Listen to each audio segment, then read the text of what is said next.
पश्चिम बंगाल में परीक्षा देने गए बिहार के छात्रों की पिटाई का एक वीडियो सोशल मीडिया पर खूब वायरल हो रहा है। केंद्रीय मंत्री गिरिराज सिंह और केंद्रीय मंत्री चिराग पासवान ने इस वीडियो को शेयर करते हुए बंगाल की ममता बनर्जी सरकार पर जमकर निशाना साधा है।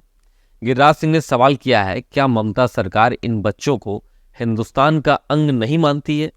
जबकि चिराग पासवान ने ममता बनर्जी से पूछा है, क्या बंगाल में बिहार के छात्रों का परीक्षा देने जाना भी गुनाह है? इस बीच बंगाल के सिलीगुड़ी में परीक्षा देने गए बिहार के छात्रों की पिटाई करने वाले शख्स को पुलिस ने गिरफ्तार भी कर लिया है, लेकिन मामला अभी भी तूल पकड़ा हुआ है। छात्रों की पिटाई करने वाले शख्स की पहचान रजत भट्टाचार्य के तौर पर हुई है। उसे बंगाल पुलिस ने अरेस्ट कर लिया है। आरोपी बांग्ला पहको नाम के एक संगठन का सदस्य है। केंद्रीय मंत्री गिरिराज सिंह ने अपने एक्स हैंडल पर इस वायरल वीडियो को शेयर किया है और इस वीडियो में देखा जा सकता है कि कुछ परीक्षार्थी एक कमरे में जमीन पर सो रहे हैं, नीचे सो रहे हैं। बताया जा रहा है कि वो कोई लॉज है। उसी दौरान कुछ लोग उसके कमरे में पहुंचते हैं। ये लोग बांग्ला भाषा में छात्रों से कुछ सवाल पूछने लगते हैं। उनमें से एक छात्र बताता है कि वह बिहार से है। यह सुनते ही बांग्ला भाषा में बात कर रहे लोग और भड़क जाते हैं। वो कहते हैं कि तुम बिहार से हो तो क्या बंगाल में परीक्षा देने आए हो और क्यों आए हो? इसी वीडियो में देखा जा सकता है कि इस दौरान ये लोग बिहार के छात्रों से उनके कागजात और तमाम डॉक्यूमेंट्स की मांग करने लगते हैं। मना करने पर उनकी पिटाई करने लगते हैं। वे लोग बिहार के छात्रों को जेल भेजने की धमकी भी दे रहे हैं। आखिर में छात्रों से उठक बैठक करा करके उन्हें जल्द से जल्द बिहार वापस लौटने की धमकी देते हैं। केंद्रीय मंत्री गिरिराज सिंह ने कहा कि बंगाल में रोहिंग्या मुसलमानों के लिए तो रेड कारपेट और परीक्षा देने गए बिहार के बच्चों के साथ मारपीट। क्या ये बच्चे हिंदुस्तान का अंग नहीं है? क्या ममता सरकार ने सिर्फ बलात्कारियों को बचाने का ठेका ले रखा है? दूसरी तरफ चिराग पासवान ने भी इसी वीडियो को शेयर किया है और उस पोस्ट में लिखा है कि पश्चिम बंगाल में बिहारी छात्रों से बर्बरतापूर्ण मारपीट की खबर बेहद दुर्भाग्यपूर्ण और निंदनीय है। वहां की मुख्यमंत्री ने एक बार फिर से बिहारियों का अपमान किया है, जिसे कतई बर्दाश्त नहीं किया जा सकता। मैं ममता बनर्जी से पूछना चाहता हूं, क्या पश्चिम बंगाल में परीक्षा देना भी गुनाह है? क्या अब भी विपक्षी दल के नेता चुप्पी साधे रहेंगे? मैं पूछना चाहता हूं बिहार के नेता प्रतिपक्ष से, अब आप किस हक से तृणमूल कांग्रेस का समर्थन करेंगे? चिराग पासवान ने कहा कि मैं बिहार के मुख्यमंत्री नीतीश कुमार से आग्रह करता हूं कि मामले की गहन जांच करा करके दोषियों की कड़ी कार्रवाई कराएं। बिहार के तमाम नेताओं ने इस मामले में ममता बनर्जी से कार्रवाई करने को कहा है। आरजेडी नेता लालू यादव और तेजस्वी यादव ने ममता बनर्जी से फोन पर बात भी की है। आरजेडी के प्रदेश प्रवक्ता शक्ति यादव ने बताया कि लालू यादव के फोन के बाद ही दोनों आरोपी गिरफ्तार हुए हैं। इसी मामले में बिहार पुलिस ने भी बंगाल पुलिस को एक शिकायत भेजी है, एक चिट्ठी भेजी है और कहा है कि आरोपियों पर कड़ी कार्रवाई की जाए। इस शिकायत के बाद सिलीगुड़ी पुलिस ने छात्रों के साथ मारपीट करने वाले रजत भट्टाचार्य को गिरफ्तार कर लिया है। अब कौन है रजत भट्टाचार्य, ये भी जान लीजिए। रजत भट्टाचार्य बांग्ला पहको नाम के संगठन का सदस्य है। आरोपी से सिलीगुड़ी थाने में पुलिस पूछताछ कर रही है और काफी जानकारियां उसके हाथ लगी है।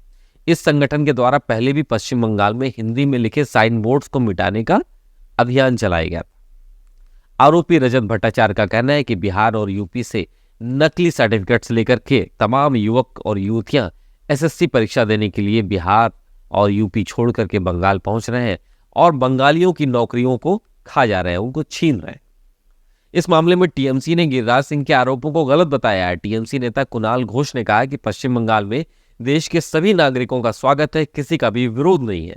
कुणाल घोष ने कहा है कि जिस वीडियो की बात की जा रही है वो लोकल मामला है और बंगाल पुलिस इस मामले की जांच कर रही है।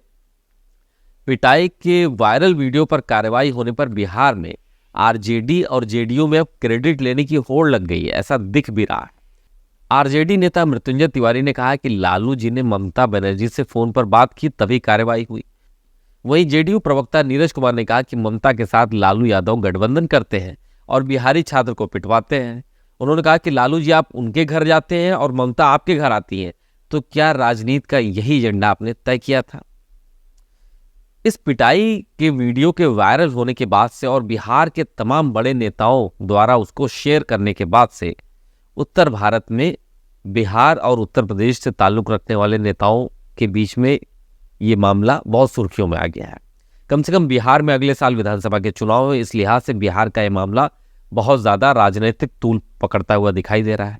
बिहार के तमाम नेताओं ने खुल करके इसीलिए इस पर आपत्ति जाहिर की है क्योंकि इसमें बिहारी अस्मिता की बात हो रही है। बिहार के बच्चों की पश्चिम बंगाल में पिटाई हो रही है और इसलिए हो रही है क्योंकि वो बिहारी हैं और बंगाल में जाकर के नौकरी की तलाश में वहाँ परीक्षा देने जा रहे हैं, सिलीगुड़ी के सेंटर में जा रहे हैं, इसलिए उनके साथ ऐसी मारपिटाई हुई है। इस बात को बिहार की अस्मिता से जोड़ा जा रहा है। अब इसको समझने में किसी को कोई समस्या नहीं होनी चाहिए कि 2025 में बिहार में विधानसभा के चुनाव होने हैं और बिहारी अस्मिता के मामले में पूरा बिहार इकट्ठा हो जाता। ठीक उसी तरह जैसा आपको याद होगा कि जब उत्तर भारतीयों की, खासतौर पे यूपी बिहार के बच्चों की, लोगों की जो नौकरी कर रहे हैं महाराष्ट्र में, जब पिटाई होनी शुरू हो गई थी, मुंबई में उनके साथ मार पिटाई हो रही थी, तब भी ये बिहारी अस्मिता की बात थी। तमाम नेताओं ने तब उस समय महाराष्ट्र के तमाम नेताओं से आपत्ति जाहिर करते हुए कहा था कि इसको रोका जाना चाहिए। तो जहां भी अस्मिता की बात आती है, कम से कम बिहारी अस्मिता की अगर बात करें, बिहार के लोग बिहारी अस्मिता को सर्वोच्च स्थान देते हैं और उनको बिहारी होने पर गर्व है।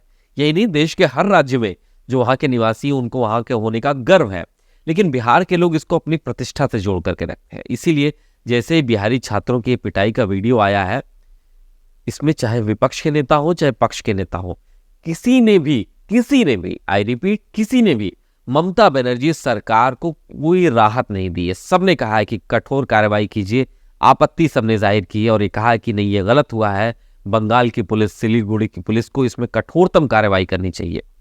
अब इसके पीछे बिहारी अस्मिता है, लेकिन चुनाव भी है, इससे इनकार नहीं किया जा सकता। इसकी खूब चर्चाएं हो रही हैं। अब दूसरा इसका एक पहलू ये भी दिखाई दे रहा है कि एक इंडिया ब्लॉक बनाया गया है। ममता बनर्जी ने कहा कि हम इंडिया ब्लॉक में हैं, लेकिन चुनाव अलग लड़ेंगे।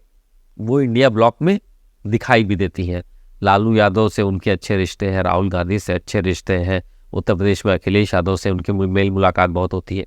लेकिन आप सोचिए, जब पश्चिम बंगाल में बिहारी छात्रों के साथ पिटाई होती है तो तमाम नेता उनसे बात करते हैं, उनसे कहते हैं कि नहीं, इसमें कार्रवाई कीजिए। और जो सत्ताधारी पार्टी है बिहार की, जेडीयू, बीजेपी, वो ये कहती है कि भाई ये कौन सा गठबंधन है कि आप लोग मिल बांट करके रहते हैं, एक दूसरे से मिलते जुलते हैं, और बिहार के बच्चों की वहाँ पिटाई हो रही है, उस पर कोई कुछ नहीं कर रहा है, कोई कुछ नहीं कर रहा है। ये कैसा गठबंधन है? तो बहुत सारे रिएक्शंस आना शुरू हो गए। ये मामला तूल पकड़ रहा है। आप सोचिए कि इसमें नीतीश कुमार, गिरिराज सिंह, चिराग पासवान, लालू प्रसाद यादव, तेजस्वी यादव, बिहार के तमाम जो बड़े नेता है, चाहे जेडीयू के हो, चाहे आरजेडी के हो, बीजेपी के तमाम नेता, सबने रिएक्शन दिया और ममता बनर्जी सरकार को कोसा है। बीते कुछ दिनों में अगर हम बात कर लें तो पश्चिम बंगाल इस देश की राजनीति का एक ऐसा ईपी सेंटर बना है जहां से खबरें बहुत आई है, और वो खबरें ऐसी रही हैं जो वहां की सरकार के लिए सरदर्द नहीं है। मसलन कुछ देर पहले आरजीकर मेडिकल कॉलेज में एक छात्रा के साथ रेप एंड मर्डर का जो मामला सामने आया था, उसमें आज तक ममता सरकार की किरकिरी हो रही है।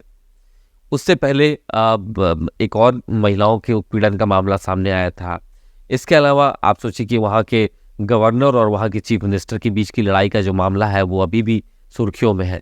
तो पश्चिम बंगाल एक अलग सा, ऐसा लगता है कि इस देश में जितने राज्य हैं उनमें एक अलग स्थान रख रहा है, क्योंकि वहाँ पे हमेशा इस तरीके का पॉलिटिकल क्राइसिस बना है। कम से कम ममता बनर्जी की सरकार में दिक्कतें बहुत ज़्यादा देखी जा रही हैं। ममता बनर्जी पे आरोप लगता है कि मुस्लिम तुष्टीकरण कर रही है, रोहिंग्या मुसलमानों को स्पेस वहाँ पे दिया जा रहा है, हिंदुओं के साथ वहाँ पर जाति की जा रही है। आने वाले वक्त में अभी दुर्गा पूजा होना है, दुर्गा पंडाल लगना है, बीच में कुछ दिन पहले गणेश उत्सव मनाया गया था। वहाँ पे तमाम जगहों पे माना जाता था कि तुष्टीकरण हो रहा है और ममता बनर्जी इसके पीछे, उनके वोट बैंक, उनकी सीधी राजनीति है, यह आरोप बीजेपी की तरफ से लगाया जा रहा था। लेकिन इस घटना के बाद से सारे राजनीतिक दलों ने एक सुर में ममता बनर्जी को क्रिटिसाइज किया है, क्योंकि सबको पता है कि बिहारी अस्मिता को कहीं से भी कॉम्प्रोमाइज नहीं किया जा सकता। बिहार में चुनाव अगले साल, उत्तर भारत का एक बड़ा मुद्दा है ये, क्योंकि महाराष्ट्र में जाते हैं, चेन्नई भी जाते हैं, साउथ में जाते हैं, वेस्ट बंगाल में जाते हैं, तो वहाँ पे हिंदी भाषी बिहारियों और उत्तर प्रदेश के लोगों के साथ अन्याय होता है। अब ये मामला सिर्फ उन छात्रों तक नहीं रह गया है, ये उससे आगे निकल चुका है। और यकीन मानिए, उत्तर भारत की पॉलिटिकल इकोसिस्टम में ये मामला तूल पकड़ा रहेगा आने वाले कुछ दिनों तक, और इसका असर भी देखने को मिलेगा। बहरहाल, आपको क्या लगता है, क्या सच में बिहार के लोगों के साथ, उत्तर प्रदेश के लोगों के साथ जब बाहर निकलते हैं, गैर हिंदी भाषी बेल्ट में जाते हैं, तो क्या वहाँ अन्याय होता है, उनके साथ दिक्कतें होती हैं? अगर आपका अपना कोई अनुभव हो तो ज़रूर शेयर करें, और हमारे चैनल डेली लाइन को भी शेयर करें, सब्सक्राइब करें।